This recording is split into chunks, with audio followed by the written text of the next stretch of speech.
The Wellington Veterans Club welcomes you to the 9/11 Memorial Service. This is our fourth year with the 1013 Club, who will be presenting colors for us today. Bear with me, I'm the last minute fill-in one more time. The NYPD Club Honor Guard will present the colors, which will include the NYPD department flag. Today, remember, we're honoring all first responders and military and all souls that were lost on that day. Joe? Honor Guard, present the colors.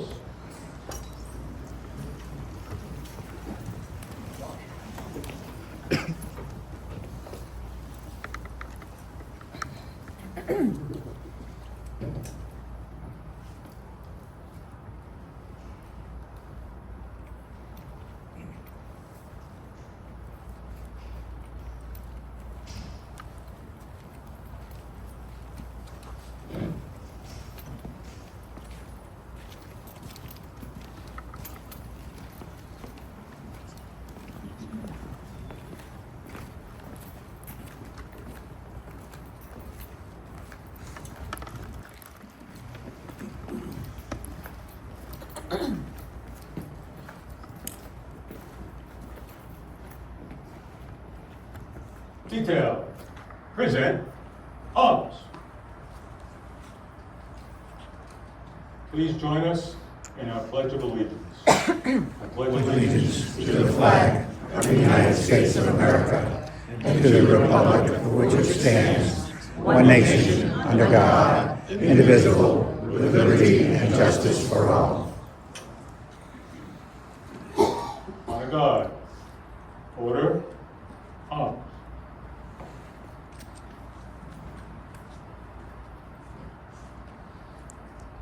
Left face. Oh, right face, sorry. Where everybody go. Host the colors.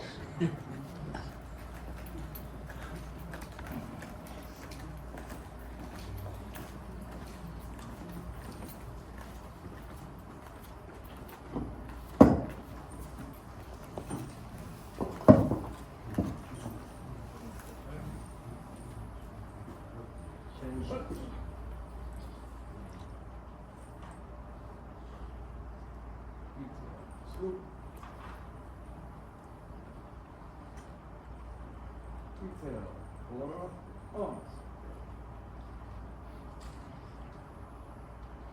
Detail, about face.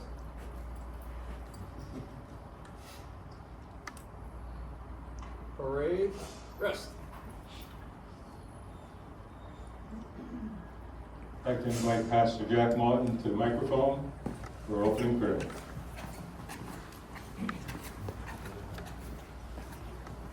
I wish that I could tell you that we learned all the lessons on September 11th, 2001. But I think the events yesterday, the assassination of an American voice just for speaking the truth, it's a horrible thing. Father, we're here today, and I suspect every individual in this room can remember exactly where they were when they first heard. God, I believe there's a wealth of emotion that would have been experienced that day. And yet, God, as the weeks and the months and the years have passed, the pain has continued. There are those who are without father or mother, those without son or daughter, those without husband or wife. Lord, I pray the name of Charlie's group, Turning Point, is what we find in America. I pray that as a nation, we become one nation under God. And I ask today for your blessing on every member of every family that suffered a loss. God, we ask these things in Jesus' name. Amen. Amen. Thank you, Pastor Martin. Please be seated. Honor Guard. Forward, come up.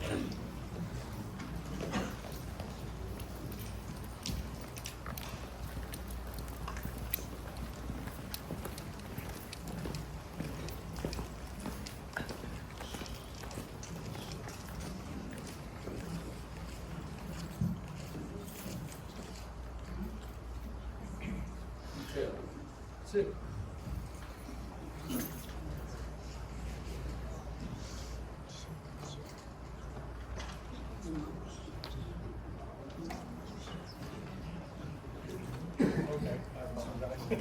I thought you were gonna let Mr. Watkins go first. We said that you were free, so we figured you would come up. I apologize, I'm on a conference call with the Homeland Security investigation, so I apologize, I'm a little distracted, but thank you all very much for having me. It's honored. I always feel at home here at Wellington. What a great community. We're very blessed to have such a community, and of course our veterans. And on the way over here, we were at a 9/11 event, obviously a little earlier today, and I was thinking on the way over here that really our country is supported by our Constitution, and our Constitution, actually the 10 amendments to our Constitution, the first 10, and then our Constitution, then the preamble of the Constitution, and I think that sits on a three-legged stool.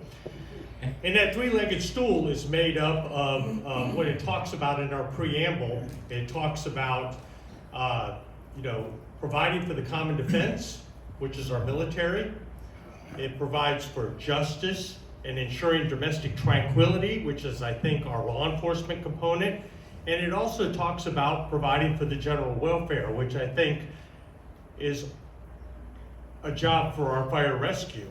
Obviously, if we're having some sort of a violent attack and we need individuals rescued out of a building, or something as common as somebody having a medical episode, we certainly look to our fire rescue to help provide for the general welfare of our public. And I think we saw 24 years ago, and we saw as late as yesterday, that there are people that want to knock that stool out from underneath the United States.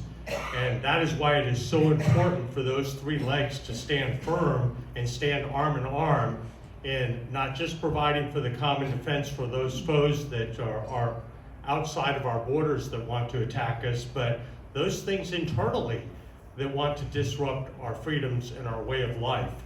And there are people, and I think every person in this room knows, whether you served in the military, whether you served in the fire department, or whether you served in law enforcement, you know that there are people that hate our way of life. They hate the freedoms we have. They hate the First Amendment. They hate our freedom of speech.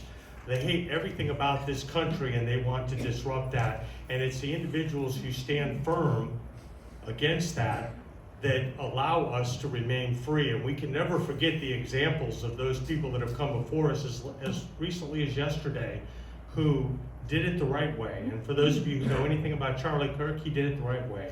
He debated civilly, he never got mad, he never hated the individual.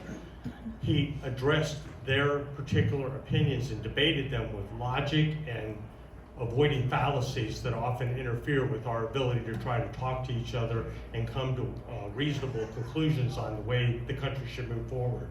So thank you. As I said this morning, it's events like this that show how much support law enforcement has, and how much support fire rescue has, and how much support our military has. And for those of you who are family members of those individuals, thank you for your support. We never take it for granted in this state. We have some great leaders in Tallahassee. In this community, we have some great leaders here.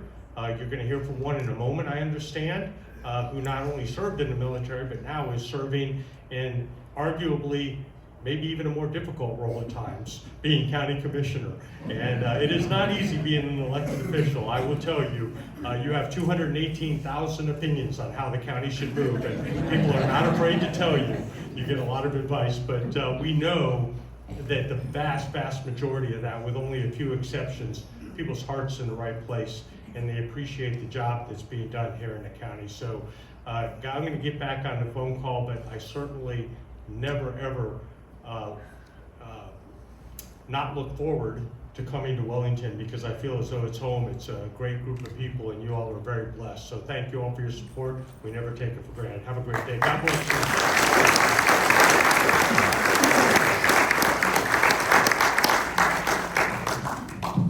It's a little taller than I am. There are several people here that we just want to acknowledge and thank them for coming by. Some of them will be talking to you, but we do have Brian Hawkins, who is our Board of County Commissioners. We have Michelle Bonzak. Am I saying that right? Okay, is Hernando County School Board.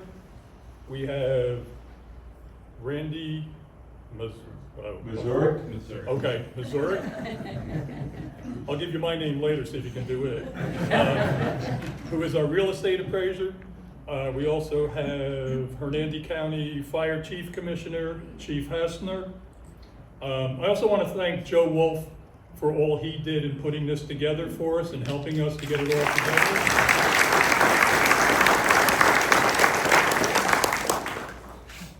And what I would like to do would be welcome the commissioner up to say a few words. Or as many as you want. Actually, that's fine, but I just wanted to, Oh, Chief, get through. he's going different than I am. Oh. Go ahead. So my thought was we were gonna bring Commissioner Hawkins up last because he is actually representing the military more so than the county today. But, yeah, if you don't mind. Not a problem. Keep going. Hey, you see how it is to be an elected official? Getting passed around all the time. Like I said, I'm the last minute fill-in and nobody told me. Yeah. So, It's good seeing you you again. know, I thought, the theme today is to recognize the first responders. And, so we have the sheriff, he's recognizing the Leo, law enforcement, right? And now we have the fire commissioner who's representing fire services. And by the way, this is one fantastic fire commissioner, fire chief, right? If you look at him online, just look him up. It's unbelievable the credentials this gentleman has. We're so blessed and so lucky to have people like him and the sheriff in charge of safety in our county. Sir? Good morning. Thank you. Commissioner Hawkins and I, we can do-si-do easily. We do this regularly, so it's fine. I'll be brief and yield most of my time back to Commissioner Hawkins. And he's got a great message too. But we're gathered here today to remember and honor those lost on September 11, 2001. That day will live on in the history of the United States forever. The horror, tragedy, and heroism seen on that day and the days to follow will be in the hearts and minds of many throughout their lives forever. Where were you? We were just at the VFW this morning and there was a lot of grade school age kids that weren't even born then. But where were you when terrorists murdered thousands? The ground stop was placed on all commercial airlines across the country. Every news outlet focused on New York City, Washington, D.C., and Shanksville, Pennsylvania. Many lost family and friends on a moment's notice. Firefighters and police officers were killed in the face of extreme adversity.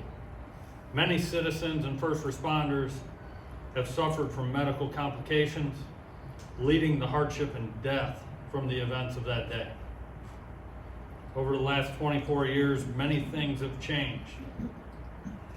But the resolve of the American people has persevered. We've seen children grow up without a parent. We've seen young firefighters and police officers become older and more seasoned first responders.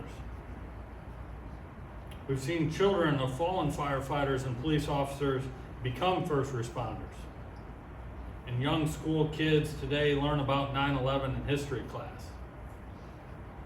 We all said we would never forget years ago, and I stand here with you today as a reminder we did not forget.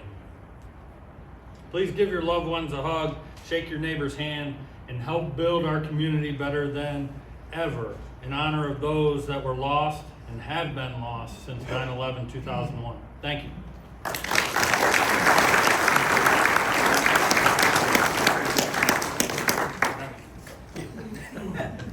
Thank you, Chief. In case you didn't realize, Commissioner Hawkins is going to talk to us. I just want to preface this with the fact that Commissioner Hawkins is, I consider a personal friend now. We've done a couple of things together. And last year, if you were here for last year's presentation, the speech that he gave from the deck, or his commanding officer gave from the deck of the John F. Kennedy, puts hairs up in the back of my neck. So I asked him to come again and give that speech as well as other remarks. Commissioner Hawkins. Thank you, Joe. First of all, I want to thank the Veterans Club here at Wellington for inviting us today and putting this together, Mr. Wolf as well, and all our first responders, our sheriff, Chief Hasselmeyer. I see a lot of you guys in the room, and I appreciate you guys protecting us every day, 365, 24/7. And I think we all needed that laugh this morning, right? With the gravity and kind of the weight of things that we're dealing with as a country, as a nation. Finally, I want to thank all the men and women that served in our military. If you're family of a man or a woman that served in the military, you served as well, right? Retirement ceremonies are designed not only for the person that's retiring from the military, but also to honor the family members and the children of the veteran. So, it's one of those things where, I was in the Navy. I joined as a volunteer in January of 2000. I showed up to Great Lakes, Illinois in January with board shorts and flip-flops on. Just a guy from St. Petersburg, Florida, not really understanding where I was getting into. I showed up to Great Lakes, Illinois, and that started my journey that would forever change my life and create the cornerstones that I still live by today, which are honor, courage, and commitment. I volunteered in a time of peace and soon found myself in a time of war. The morning of September 11th, I was on board the USS John F. Kennedy, stationed in Mayport, Florida. It was a beautiful morning, and we were getting the Big John underway for a short 2-week deployment to the Virgin Islands, where we were doing qualifications for a carrier air wing out of Virginia. We hear Chief mumbling briefly about a plane that just hit the World Trade Center.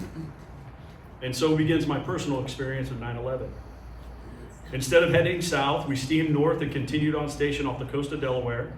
There was very little communication, only rumors of exactly what might be happening. Everyone remembers what happened on that terrible day, but the majority of our crew really wouldn't find out for weeks. Sailors and aircraft were being utilized to support the relief efforts at Ground Zero, and upon their return 20 days later, the captain confirmed all the rumors we were fully expecting, that we were in fact in a time of war, and our country was in fact attacked. Upon return to Mayport, I remember feeling uneasy. What exactly were we returning to? Was it chaos, scared citizens, unsure families in the wake of such a tragedy? I couldn't have been more wrong. We returned to a nation united with American resolve, mission, and unity. And I continue to pray that our country can one day return to the unity, the resolve, the spirit, and the mission we felt on September 12th and beyond. This steadied our crew in a feat that I am still in awe of today. Our mission was clear. We began working 6-7 days a week, 16-hour days. Our Thanksgiving and Christmas leave was canceled, but we didn't care.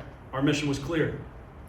The crew of the Big John succeeded, and we were underway February 16, 2002, for the first military wave of Operation Enduring Freedom.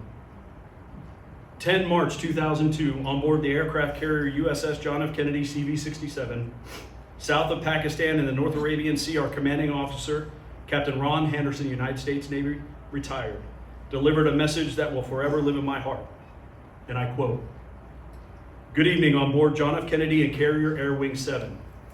We are currently proceeding at best speed to our launch point for tonight's strikes, off the coast of Pakistan, nearly 700 miles south of our targets in Afghanistan.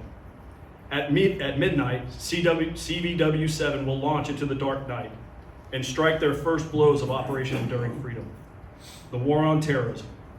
For us, this is a culminating point in space, a culminating point in time, and a culminating point in history. Our enemy is a group of religious fanatics who pervert the peace of Islam and twist its meaning to justify the murder of thousands of innocents at the Twin Towers of New York, at the Pentagon, and in a field in Pennsylvania. They hate us and attack us because they oppose all that is good about America. They hate us because we are prosperous. They hate us because we are tolerant. They hate us because we are happy. Mostly they hate us because we are free and because we will pay any price, bear any burden, meet any hardship, support any friend, or oppose any foe to assure the survival and success of liberty. We have friends and allies, but we are the leaders of the world. Our forefathers made and died for it. Our naval power has been the principal weapon of our resolve. Great ships and great crews have come before us. Enterprise, Carl Vinson, Kitty Hawk, Teddy Roosevelt, John C. Stennis. Tonight our enemies will feel the power of the USS John F. Kennedy. It is now our turn to strike for justice, and we will strike hard. Millions of Americans wish they could be here tonight. They saw the Twin Towers fall and watched helplessly, wanting to do something to defend America and defend our way of life. For us tonight, that weight and that helplessness are over. We have reached the point where we are all part of something so much greater than ourselves. For the rest of our lives, no matter whether we stay in the Navy or move on to civilian life, no matter what we do or where we go, we will remember that on 10 March 2002, we came together and struck a blow for freedom. We represent America in all its power and diversity. We are men and women, rich and poor, black and white, and all colors of the human rainbow. We are Christian, Jew, and yes, Muslim. We are America. Never before in American history has our nation been so completely unified and resolute in purpose. They are cheering us on, praying for our safety and our success. Our families are behind us 100%. We will not let them down. We are and we will be men and women of honor, courage, and commitment. Abraham Lincoln said, "America is the last best hope for the world." Tonight, we hold a shining beacon of that hope. We shall keep it burning brightly. Stay sharp, stay focused, stay safe. Use the training that has made you the best sailors in the world. Trust in your faith and in your shipmates. God bless us all, and God bless America. Captain Ron Henderson, Commanding Officer, USS John F. Kennedy, CV-67. I cannot express my gratitude enough for the men and women who served our country and the first responders that protect us locally and on a daily basis. I will continue to pray for the unity of our country, felt during this time in our history, but no matter what we may be dealing with now, we have so much to be thankful for. We reside in the best country in the world, the best state in our union, in my opinion, and in my opinion, the best county in that state.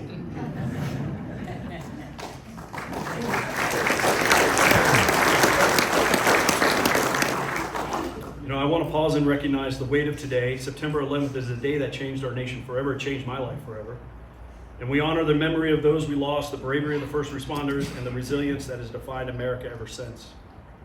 And I also like to acknowledge the tragedy of yesterday's assassination of Charlie Kirk. You know, regardless of anyone's politics, violence has no place in our country. It is a reminder of the need for civility, respect, and a focus on what truly matters: our communities, our families, and our future. Here in Hernando County, those lessons guide me. They should guide us. Whether it's investing in public safety, strengthening infrastructure, or making sure government is accountable, the goal is the same: to serve and protect the people who call this community home.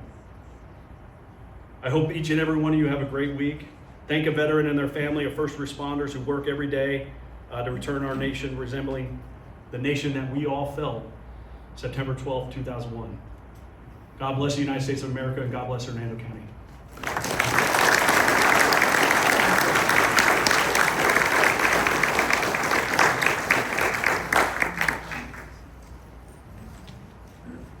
Do you have something else I should be aware of? No, just a presentation. Whenever you're ready, you let me know. Well, next up, I'd like to welcome Angela Hogan, who will come up and sing Ave Maria for us, please. That's at the end. That's what I have here. Hey, just keep it going, guys. Let me tell you, somebody sent me the wrong agenda. Several things that I'd like to do is, one is Lester Court, a member of our Wellington Veterans Association. His grandfather was issued the Medal of Honor. After the ceremony, and it's fully engraved on the back, after the ceremony, anybody who wants to see it, Lester's going to come up with it because he has it with him so that you can see it. And then I think the next thing I have is, Chief, if you would come up and explain the 5 bells. That's at the end. I asked, I got this whole thing choreographed. I was gonna say, I asked you if you had anything else. That's what I have on my form, so what do you have I didn't next? have anything to do with that. Go ahead. Sorry. Not a I'm problem. ready to go.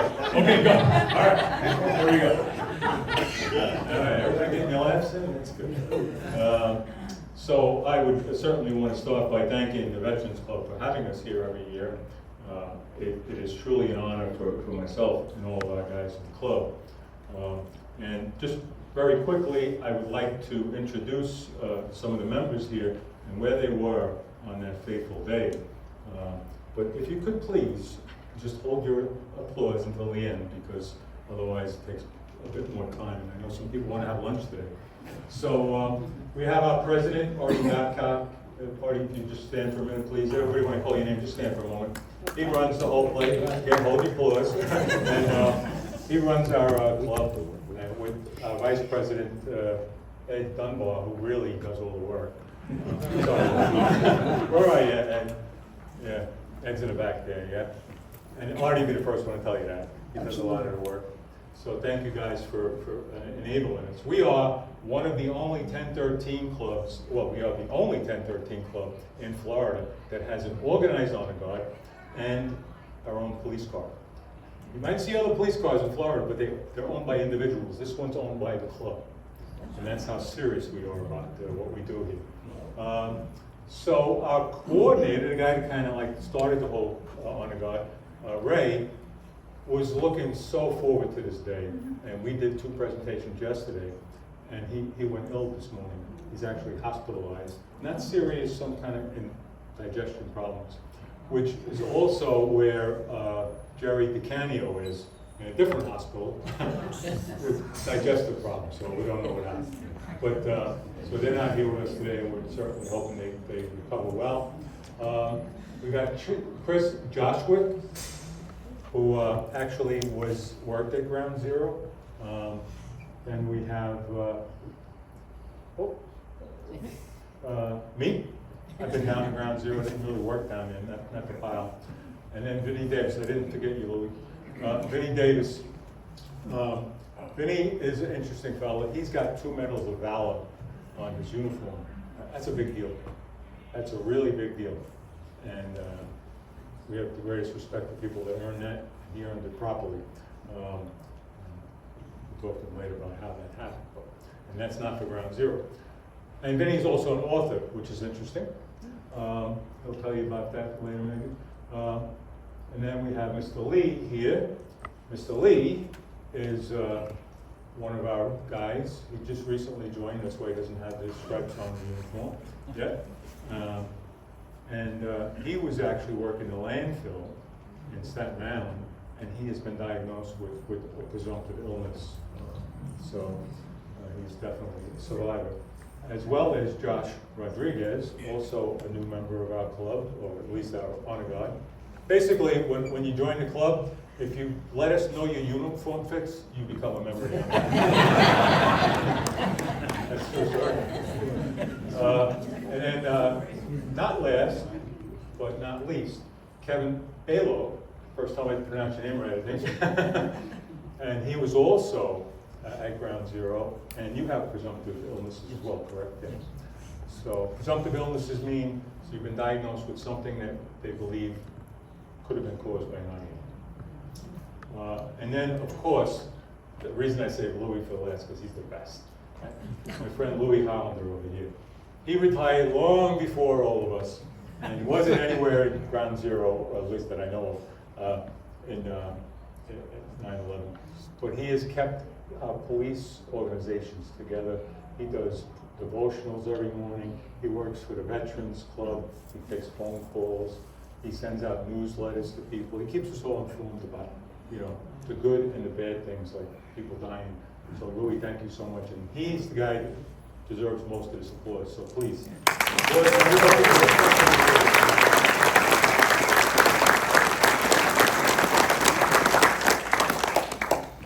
So 2 more members of our team. The fire chief's gonna join us today. He's gonna be one of our team members. He's gonna ring the bell. And a lady named Angela Hogan, a previous resident of our community here. She's gonna be singing Ave Maria later, so I'm including them as part of our team today.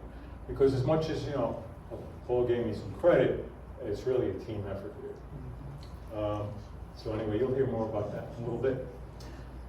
So never forget, we will never forget. That's what we say, right? Well, what does that really mean? It's just 3 words. What I think it means, remember.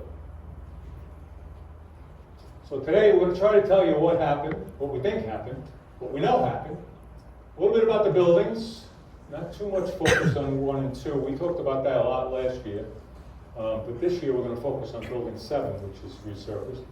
The responders that were killed and the subsequent military responders that were killed in that action, as well as the legacy of responders. The legacy. What happened to these people that got killed? What happened to their families? We're going to talk a little bit about that. So, why am I uniquely qualified to be up here speaking in front of you? Well, I had a roommate that before I was married, and he was a firefighter. And he actually was killed. Well, he died from presumptive illness. He worked at Ground Zero. A good friend of mine, spoke to him many times about things that happened down there, as well as I've been down there a lot myself, not working a pile, which is where you really get sick. The Australia thing doesn't matter for this presentation. I was assigned to the traffic division. We did a lot of flights in helicopters to survey traffic and different routes, and they would always put me up. Believe it or not, people don't like to fly in helicopters, and I do. So they always ask me to do that. And why is that significant to this? Because I've spent time with all those pilots talking about the ones that were flying around the World Trade Center. So I kind of have a good feel of what was happening, why they couldn't help anybody. And I patrolled with Ray Suarez. Now, I haven't told too many people this yet because it just happened this morning, but when we go over to VFW and then we do their presentation, they have hundreds of these tags hanging up on this cart. And they're all buried, really. And I walked up.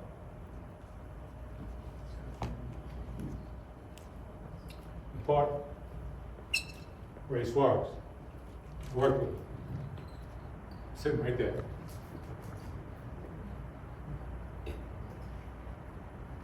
So he also worked alongside P.O. Moira Smith and Sergeant Roy. And I mentioned I was assigned to the Transportation Bureau. So I got for one person, I got a lot of well-rounded information that I'm going to share with you today. So I put this in when we're going back and forth. So right now, I think we're going to the end. So this was the end of the war, the 20-year war, right? So I think these 13 servicemen that were killed at Kabul airport were the end of the war. So let's go back to the beginning. U.S. is attacked. Newspapers got it right for once. A couple of curious facts about that day. Subway was shut down. That was a decision made by someone in the transit police department, I believe. And it was a good decision because, in case you don't know it, there were 2 subways running underneath the World Trade Centers.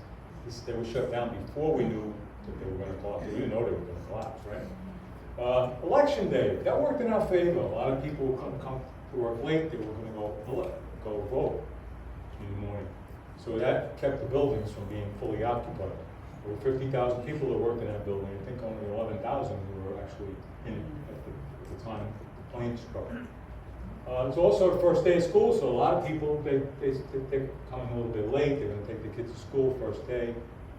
So that really worked to our advantage. What worked to our disadvantage? When the buildings came down, the entire complex, all the buildings in that complex were out of power.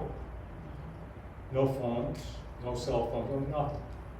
And the water line was disrupted. There was no water to fight fires. So the stuff we're not going to talk about today. I got a bunch of presentations that I do different places with different people.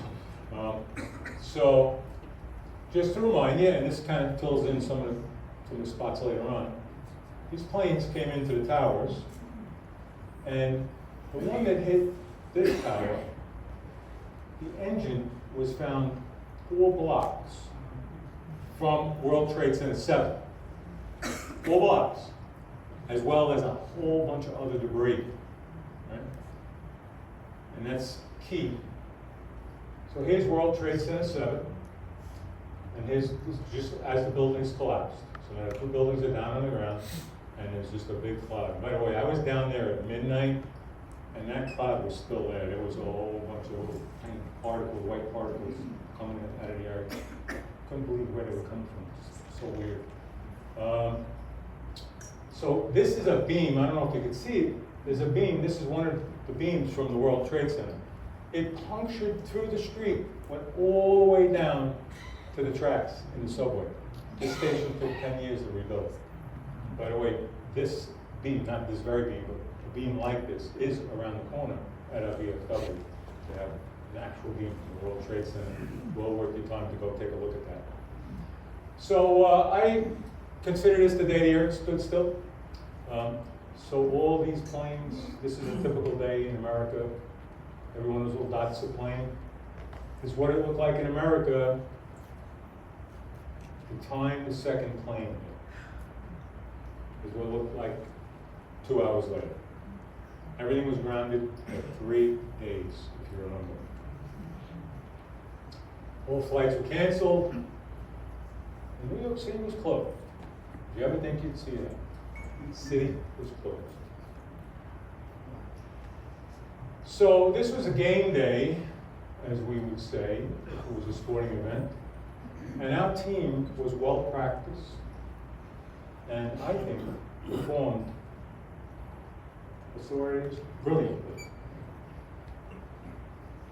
Over 2,800 people would perish. Nearly 100,000 first responders were recalled, which means you call it, everybody's off duty coming. Largest evacuation ever to this day of a civilian population. The city of New York was closed, and the Operations Center, the brand new Emergency Operations Center, was in World Trade Center 7. So that wasn't usable after that building collapsed. Talked about that. So the New York City mayor was very plugged in, and he knew that we had a problem. And when he became mayor, he started to really ramp up emergency services. Now, Brian will tell you, you don't really get any credit for the work you do behind the scenes. You only get credit for things you can see. So that mayor built an infrastructure of first responders, and specifically, over a 4-year period, we kind of merged all the responders. We started talking to each other. We never did that before. We worked in unison. This is actually my project. I was in charge of this project. It was called the Integrated Incident Management System.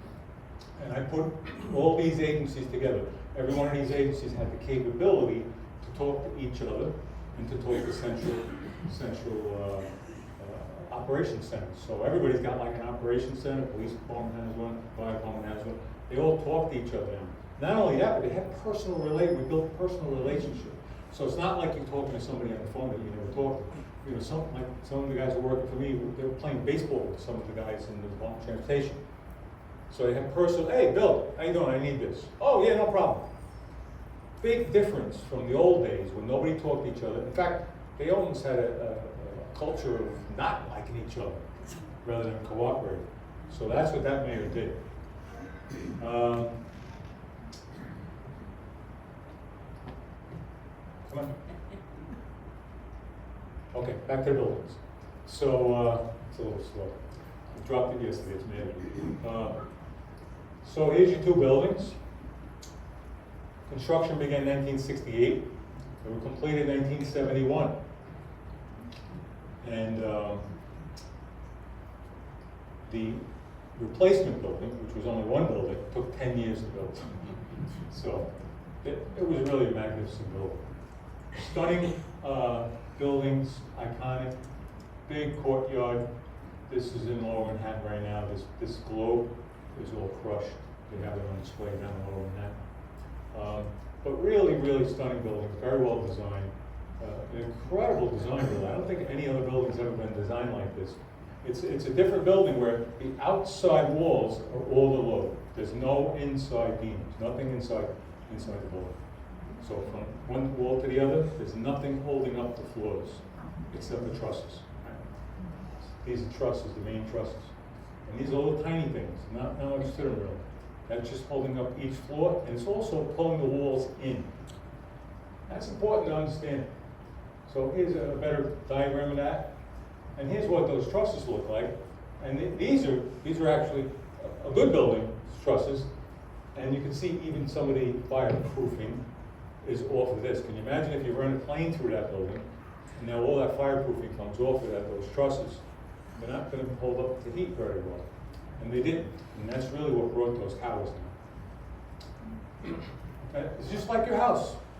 So these beams here, also known as trusses, pull in the walls.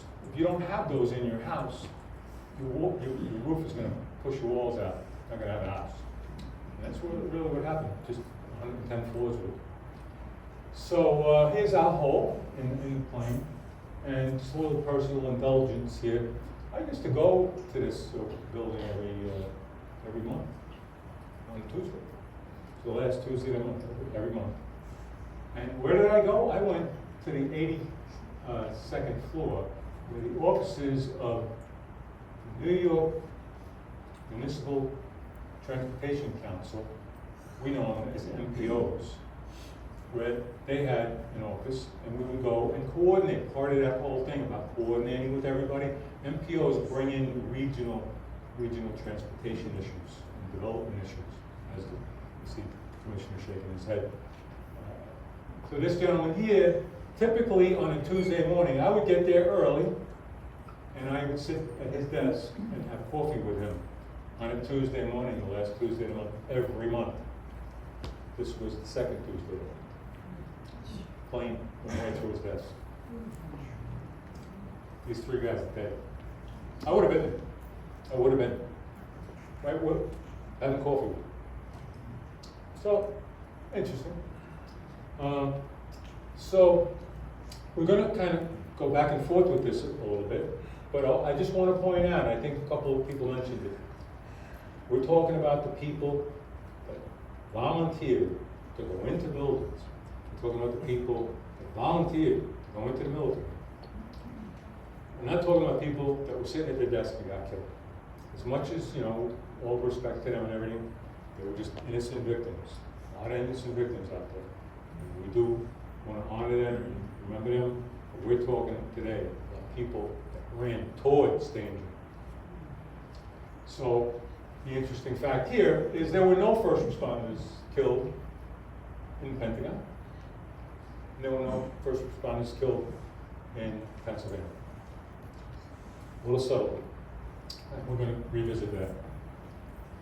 So Shanksville, now here's a piece that Congressman Aide saw at one of the other presentations. I think she saw this already. So I usually like to look at their face when they find this out.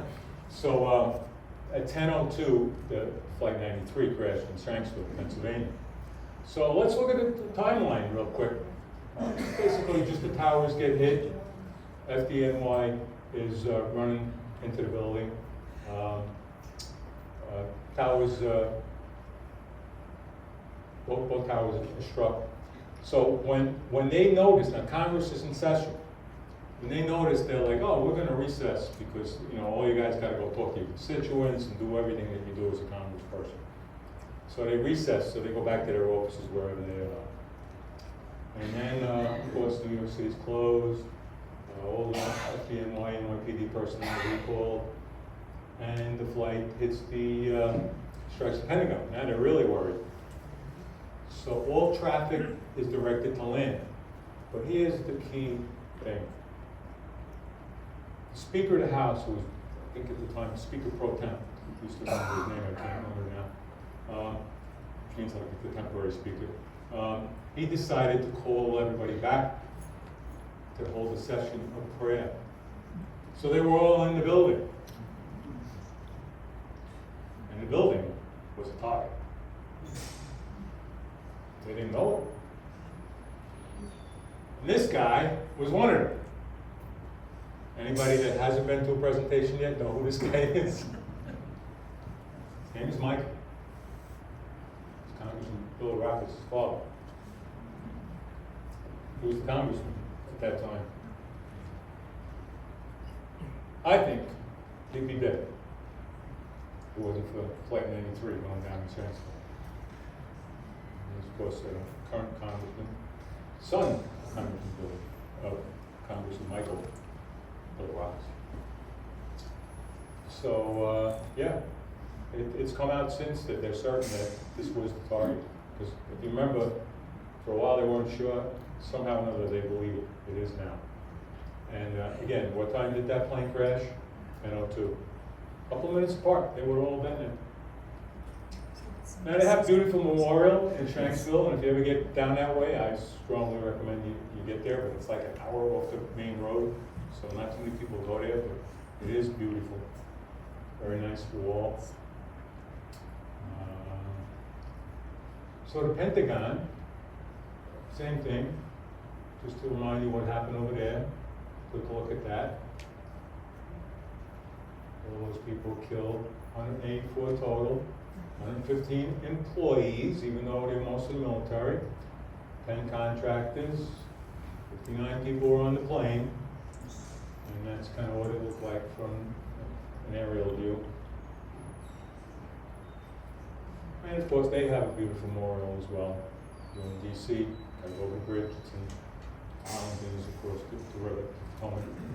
But strongly recommend you take a look at that. So meanwhile, back in New York, we have conspiracy theories this year being revisited. And a lot of people that claim to know a lot of things about buildings, including retired fire personnel, are trying to tell you something that I don't think they're being honest with you about, because they're not telling you everything. I'm going to tell you a few things about this building, and then you can decide whether you think it was blown up or not. Okay?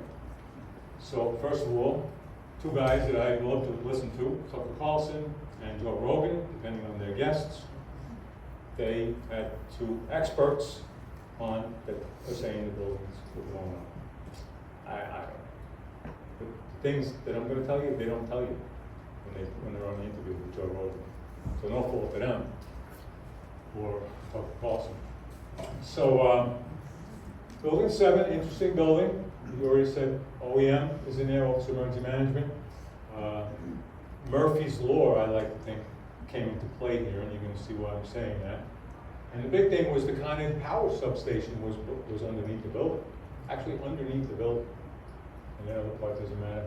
So when they tell you these buildings came down, they show you a beautiful video of it, and they say, look, it just burned down, it fell down, and there's no fire. This is not fire, but it looks like fire from your view. Those are two red signals, red traffic signals. So there's no fire on this side of the building. And that's what they show you, and you watch the whole building. Look, how? And they just collapsed. I don't know how. There was very little fire in the building. Okay. So when that debris field came down, it sent all those big giant beams across the several blocks, and quite a few of them hit this building. And quite a few of them landed in the power station here, which is in front of the building, which is the substation. You kind of know what these things are. You walk on the sidewalk, this guy's picking coins out of there with the whole coming in the string. They're all over the city. But this is a big one here. It's so big, it was actually underneath the building. Here's the footprint of the power station, substation. And they had to build the building with cantilever beams here, right? What they call transfer beams, transfer girders, just to build it over top of this structure that was already there for the electric.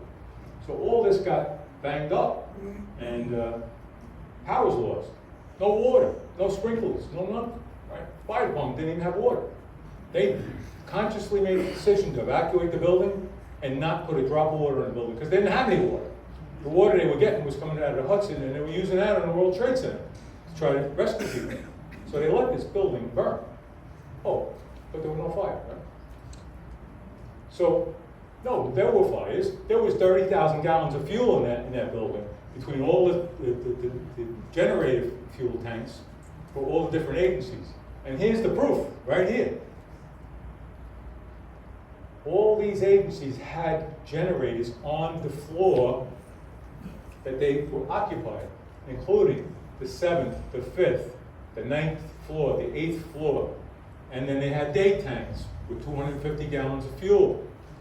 And what happens when the power goes out? Some of us have generators here at our home, right? The generator goes on automatically. And when generators go on automatically, what happens? The pumps start pumping fuel to the generator. So we had the perfect storm here. We're pumping fuel throughout a building that's on fire, that doesn't have any water in it. Hello? Anybody home? And this is the other side of the building that they don't show you. I think that's a fire. But they don't show you that when they try to tell you that it was blown up. Not to mention, and I haven't found the receipts for this, so everything I tell you, if I say that's happened, that happened. I got the receipts for it. Right? The thing I don't have the receipts for yet, and I will by next year, is an audio examination of all the video that was taken all the time. And those cameras went on the minute that first tower fell, and there were hundreds of them. No explosions. So people will tell you that this building was exploded. Okay, well, you know, you need some pretty strong explosives. And I did a week of training for bomb technicians. High explosives are required to take out curtains. And that makes a very distinct sound. It's very loud. It's kind of like the difference between a gunshot and backfire. And audio analysis can find it right away. Not one single high explosive sound was ever found in any of those videos. So I'll let you decide whether you think that building was taken down. So what do we have? So we got mandatory evacuation. Big thing that's kind of like you forget. If you want to get out of Manhattan, you either got on a boat or you walked. Everything was closed. There was no transportation. That's what it looked like in the air. So real quick, we'll cover our first responders. So now we're talking about our first responders. So this is the guy that I got his badge this morning, which I couldn't believe. And I work with these 3 people. And I think Louis got the Moira's badge, right? Yeah, Louis got Moira's badge. So what's the chance of that? Hundreds of badges there. More Louis knew, and I knew Moira, and Sergeant Timmy Roy. Kind of like a little inside baseball here. This one here, when they first put it out, they were kind of like, they pulled them all back because they said, oh, we got to put the sergeants on top. And so this is the official one, with the sergeants on top. So it kind of broke them all up. But the first one that came out had 3 people that I'm personal friends with, right next to each other, which is kind of weird. It had to do with the spelling of their names. It's alphabetical. So Timmy Roy, great guy. Going a little long here, so I don't want to spend too much time other than to say that he left behind a daughter and a wife. And as did Moira, she left behind a daughter. I worked with her in communications, a very nice lady. She was what we call old school cop. That's her husband and her daughter at one of the 9/11 memorials. Ray Suarez, personal friend of mine, personal friend of Ray Diaz, who's not here today, he's in the hospital. 2 of my guys were sick today, as I mentioned before. He was a personal friend of mine. We actually worked together frequently. Fantastic cop, really proud of being a police officer. This is actually 2 photos that were captured of him rescuing people and going back into the building for more. And he left behind a wife and daughter. And then Joe Vigiano, who I added this year, and actually Jerry knows him very well. Jerry sick. He was an emergency service officer, and it's kind of unique and it falls into my legacy, so I wanted to use him. His wife, and Joe, and his kids. So, back just real quick, we already said this was public enemy number 1. We had a target. America responds. with the military. And anytime you have military action, anytime you have kinetic action, it's going to be a high price. So one of the officers that was killed, his name was James McNaughton. I worked with his father, and he ended up dying from presumptive cancers. That's his father there. James has a street named after him. Actually, James was the first officer, NYPD officer, killed in Afghanistan. And he was on his third tour. And again, volunteered, third time. He was there 2 times already. And that was in 1994, I think. That's right. Oh, sorry, 2005. So this was the post this week. If you don't get the post, they deliver to your house $5 a week. You get a hard copy of the post every day. And this was their front page news on the 8th. So talking about, and really what this is all about is all the first responders dying of cancers, right? And so that brings us to this lady here. She is what's known as a survivor of the SHIELD, right? A widow of a police officer who died, designated as a line of duty. And that was her husband, Patrick Hogan, and they were residents here. So one of our residents is a presumptive death from 9/11. I'm sure we have more. But what Angela's done is she's taken on the role of being a member of this cop walk, which is actually I forget what it's called now. But it's a support group for people that have people that died in 9/11. And she's doing a walk next month. And if you get a chance, stop by and talk to her at the end of this presentation. There's a way you can donate. Just go online and donate a few dollars. So this number last week was $4,155. When I put this slide up, I'm told this morning that it's over $7,000.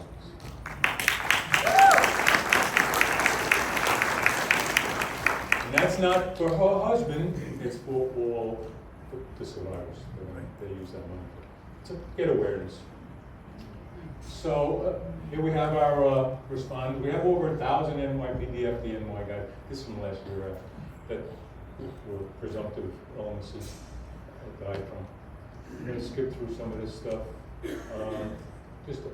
I just think leadership's important, and Mayor Bloomberg, as much as some people didn't like him, he was a good leader, and he got the World Trade Center rebuilt. And then, so you might have heard that they told you that the Taliban got this guy, the guy that blew up the Abbey Gate, but they didn't.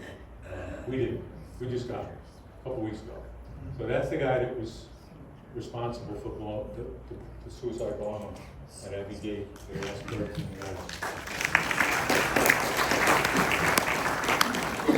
he told us in 2014, 2024, that we went through 23, that the Taliban killed him. Yeah, okay, we're going to believe him. So legacy, this is the fun part, hard part. So Timmy Roy, this is his daughter, cop, NYPD, first week on patrol, picked up some guns off the street.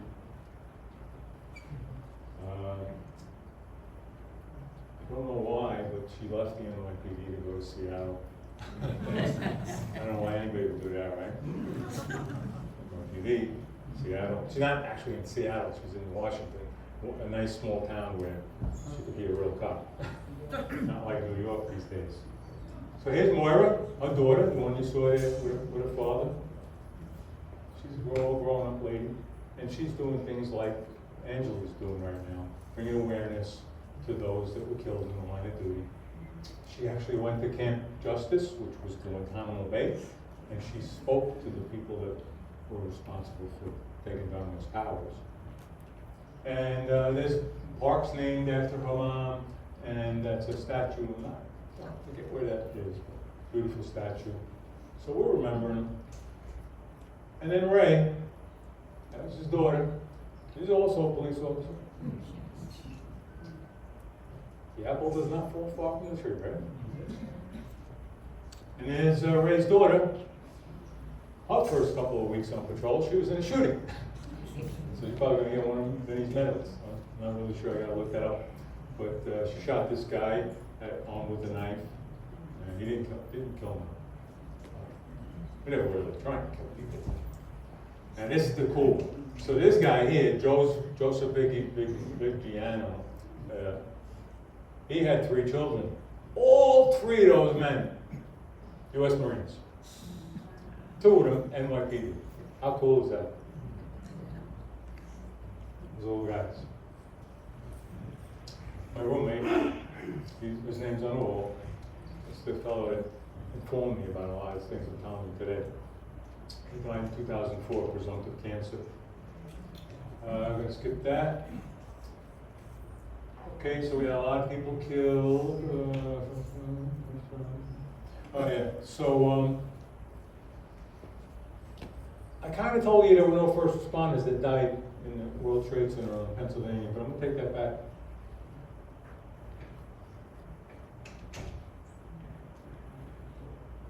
I think this guy here qualifies. We are all first responders. The first people that are somewhere and do something, you're a first responder. And these people did something. They saved the congressman's father's life. So I'm going to put them in this group, and we're going to honor all the first responders now. I'm pretty close to time. I wanted to be done by 12. I'm pretty proud of myself. We have PA Port Authority 37, 343, 343. Turn this thing on. 343 first firefighters, and that includes EMS, emergency services. That's one of the things that mayor I told you about. That guy, he put all the services together. We merged a lot of services. So they were part of the FDNY at this time. That's why they're part of that. And then we have our Port Authority police. A lot of them died, including the police commissioner himself. So those people were dedicated. They stayed in that building. They tried to get people out.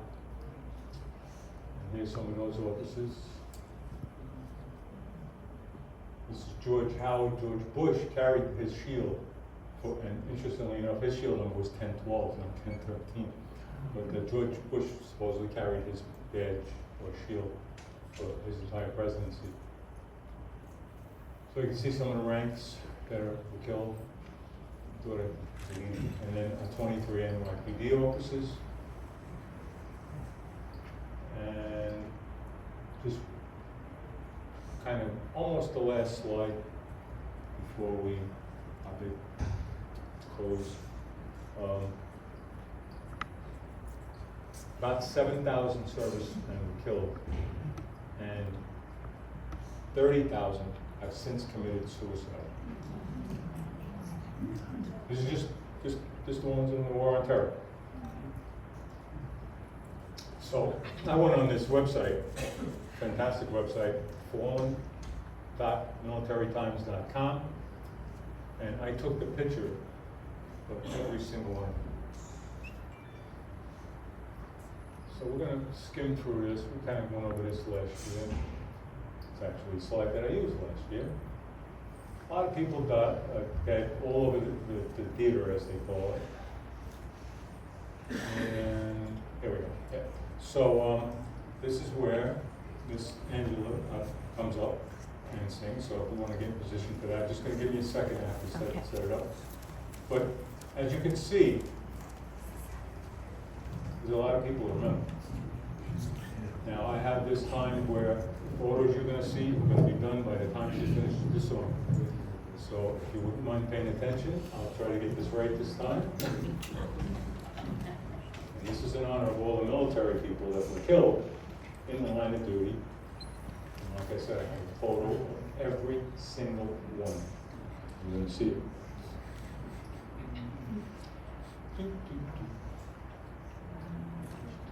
Second.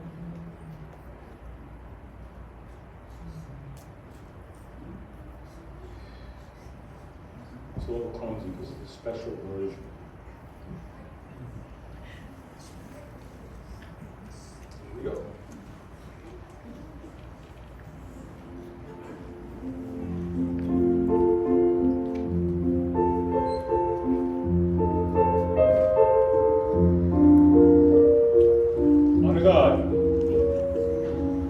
And hut.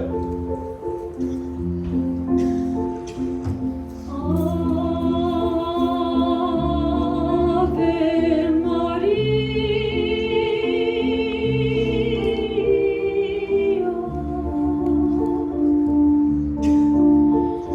gratia plena,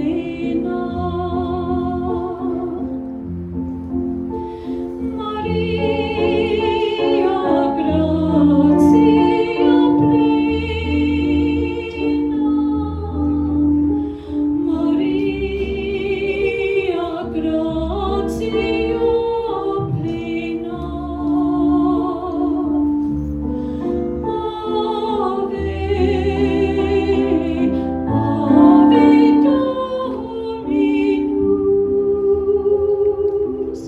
Dominus tecum,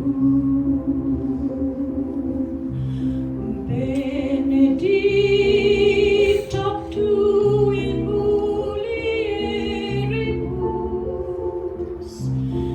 et benedictus,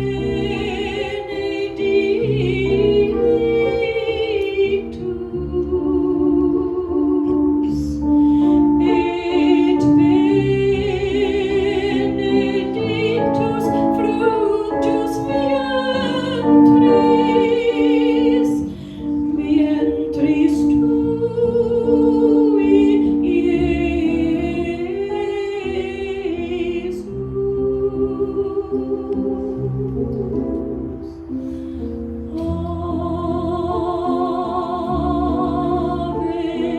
Ave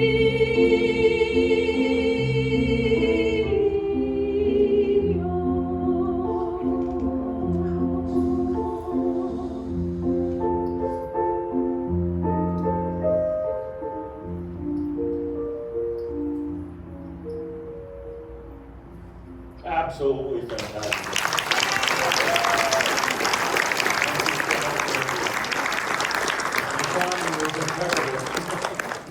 I love it when a plan comes together for a change. Now, we have the honor of asking the fire chief to come forward, and he will ring the 4 fives. So as you don't remember, the 4 fives are done in honor, or actually to let everyone know, all the firefighters know back when there were funds. 4 fives when someone died in the line of duties. Now it's a tradition, they do it over the VFW. As police officers, we consider firefighters our brothers. We're going to honor them now. Honor God. Present arms.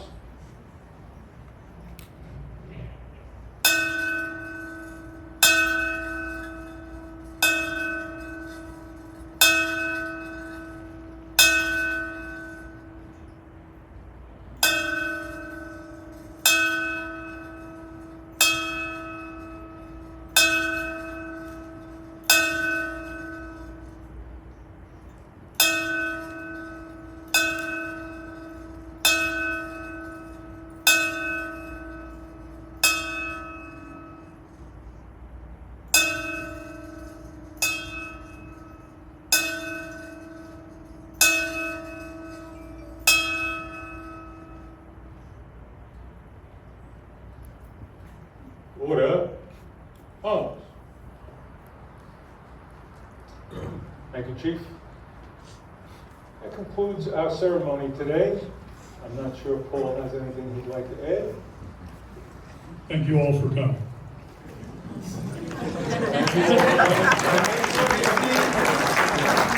Angela, before you leave, find out how you can make a donation to our cause. Please make sure you see that. We're going to be up here for a few minutes. Anybody wants to take a photo, please come up immediately because we want to take these heavy jackets off. How you doing?